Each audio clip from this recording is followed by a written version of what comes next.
Good morning, hockey fans. This is Stephen Heisler with HeisHockey.com, the Victorious Hockey Company, and the Junior Hockey Discussion Group on Facebook. This is the Junior Hockey Morning Show. Today is Wednesday, March 8th, 2023. A little bit of a late night last night. I was taking some folks back to the airport at 3:45 this morning. Got home, got a little nap, got the show prep done, and bang, here we are. It's a new day. I should have had the Leafs at Jersey score from last night. I did not put that in my notes. Have no idea what the score is. Tommy, dig that one up, please. Going to be an interesting day today. We were talking before the show started about getting your feedback on this 4-day format with the North American Hockey League. I want to know what you're thinking. If you like this, I think we'll do something different later on for next year probably, but for now it seems to be working. We're getting deeper into the playoff season. This is going to be coming up upon us, so this is a good format, I think, for now, but I want to get your thoughts, so please hit the comments. Let us know what you think. So today we're talking about the NAHL Midwest Division. You've got to keep them separated. Remember that song? Leafs won 4-3. God, thank you. It's a miracle. 4-3 over Jersey, in Jersey. That's a good sign. Cheers to the Leafs. It's going to be a good day. That's the theme this week for the NAHL Midwest Division. While division-leading Wisconsin is keeping their foot on the hammer, playing really good hockey right now, Springfield appears to have gone deep into next season mode. We'll get into all that momentarily. Let's start with the Wisconsin Wendigo. I still can't get over that name, Tommy. Wendigo. Sounds like something that happens after a lot of beans. 30, 15, 1-2, 656 win percentage. Blake Hileta's Wendigo are the hottest team in the North American Hockey League with a 9-0-0-1 record in the last 10 games after the road sweep at Springfield. This weekend's set of games at Janesville presents yet another opportunity for Wisconsin's newest team to deliver a dominant message. Can this group keep the momentum going through the playoffs? That remains to be seen, but so far, very impressive. You know, for a long time, I thought Chris Hedlund was one of the issues in Kenai River. He's done a pretty good job with this Wisconsin team, hasn't he? I mean, it's not the same gong show that was in Kenai, which only proves the point that the problem in Kenai is all Nate Keel. Common denominator in all the baloney in all these years has been Nate Keel. Chris Hedlund, I'm sorry, man. I feel bad for dissing you so much over the years. I was wrong. That's hard for me to say, that I was wrong. It's an emotional moment for me. One of those rare times in history.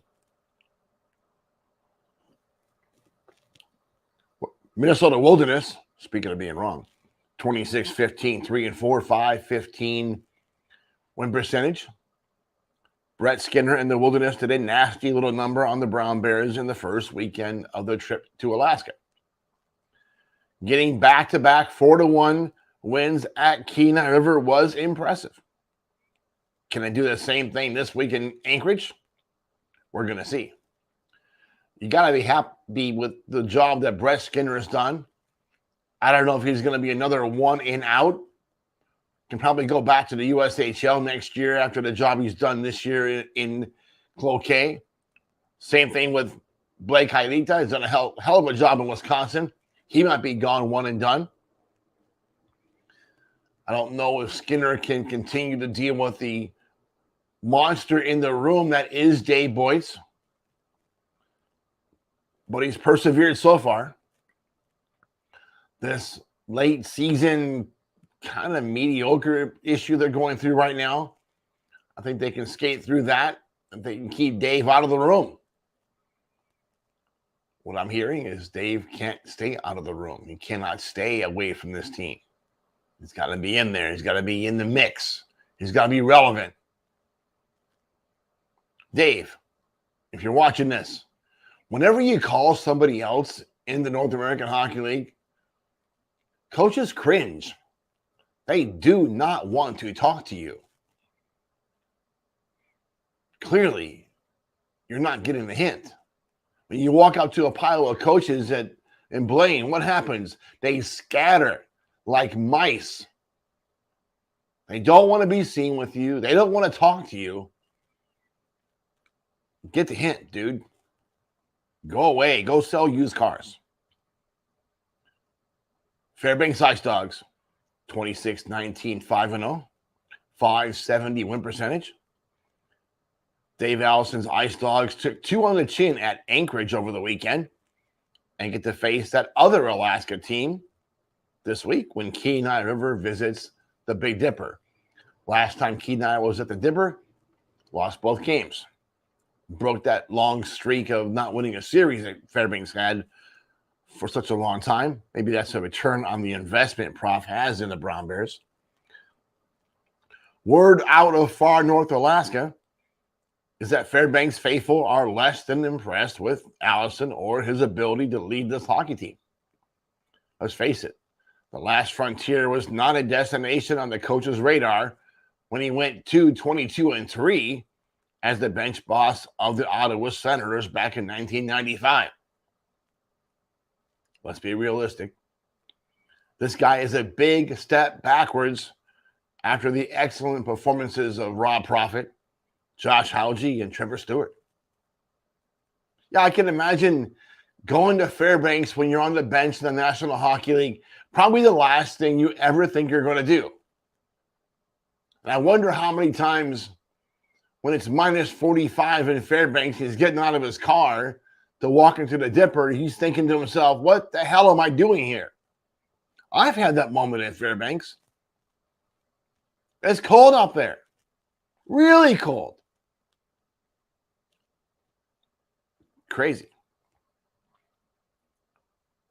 Kenai River Brown Bears, 25-22, 1-0, 530 win percentage. Taylor Shaw's Brown Bears dug themselves into a bit of a hole after getting swept at home by the Wilderness. Kenai River is now in a 4th place lock with Anchorage with 2 more games played heading up to Fairbanks this weekend. Will the Brown Bears wake up again, or should we expect another dip into the sub-500 pool? Kenai's in trouble. They don't find some kind of success at Fairbanks this weekend, they got an uphill battle to run up against to get into the playoffs. We could see all 3 Alaska teams in the playoffs. One of the teams in the playoffs. Something's going to give. There's a log jam here. Speaking of Anchorage, Wolverines are 23-18, 601, 552 win percentage. Evan Trupp and the Wolverines have wins in the last 5 games at Ben Boeke Ice Arena in Anchorage after the weekend home sweep of Fairbanks. The Wilderness skate into Anchorage this week, 6 points ahead of the Wilderness in the division standings. Can the good guys close that gap this weekend in an effort to secure home ice in the first round of the playoffs? Anchorage is in the middle of a 12-game homestand. 12 games late in the season before the playoffs. People get kind of mad at Ty Binkley for setting the schedule up. They had a lot of road games early on. But she made it look like a genius in this one because all these home games at the end, and now the Wolverines are hot. That's a bad combination for the rest of the division. I think Wisconsin's safe, but Anchorage could fight themselves into 2nd place. We'll see how serious they are about that this weekend. Janesville Jets, 21-25-4. Joe Dibble and the Jets are on a 0-4-1-0 slide after getting clipped in 2 straight games at Chippewa.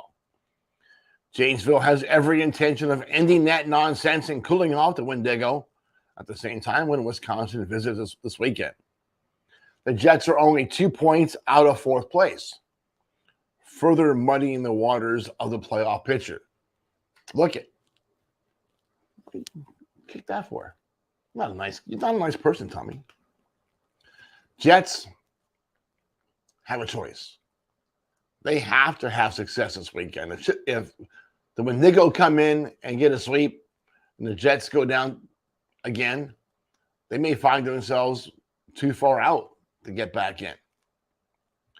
It's not a good time for that to happen. Jets have been rocking in practice this week, playing very good hockey. They seem motivated. They're back home. Let's see what happens. This could be a good trip, a good weekend for the Janesville to get back into it. All it takes is a couple wins. A sweep of Wisconsin will make a big mess in the Midwest Division. Springfield Junior Blues, 21-25, 1-0. The Blues appear to be mailing it in and making golf plans after getting swept at home by Wisconsin.